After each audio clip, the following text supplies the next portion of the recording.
ਸਾਡੇ ਇਸ ਸਮਾਜ ਦੇ ਵਿੱਚ, ਕੌਮ ਦੇ ਇਸ ਮਿਜ਼ਾਜ ਦੇ ਵਿੱਚ ਸਭ ਤੋਂ ਵੱਡਾ ਜ਼ੁਲਮ ਜੇ ਇਹ ਹਰ ਪਾਸੇ ਜਿਹੜਾ ਦਿਸਦਾ ਏ, ਕਿਸੇ ਜ਼ੁਲਮ ਜ਼ਿਆਤੀ ਨੂੰ, ਕਿਸੇ ਦੀ ਵੀ ਹੱਕ ਤਲਫੀ ਨੂੰ ਜ਼ੁਲਮ ਅਸੀਂ ਉਦੋਂ ਕਹਿੰਦੇ ਆ, ਉਦੋਂ ਮੁਜ਼ੰਮਤ ਕਰਨੇ ਆ ਜਦੋਂ ਕਿ ਇਸ ਜ਼ੁਲਮ ਦਾ ਸ਼ਿਕਾਰ ਹੋਵੇ ਸਾਡਾ ਆਪਣਾ ਘਰ, ਸਾਡਾ ਫਿਰਕਾ ਬਰਾਦਰੀ ਜ਼ਾਤ ਜਾਂ ਫਿਰ ਸਾਡੀ ਸਿਆਸੀ ਜਮਾਤ।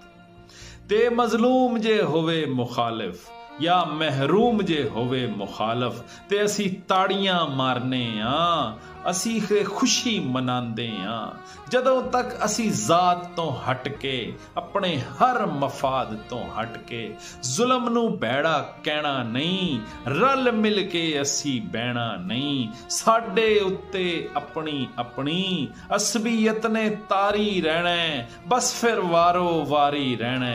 ਜ਼ੁਲਮ ਨੇ ਇੱਥੇ ਜਾਰੀ ਰਹਿਣਾ, ਜ਼ੁਲਮ ਨੇ ਇੱਥੇ ਜਾਰੀ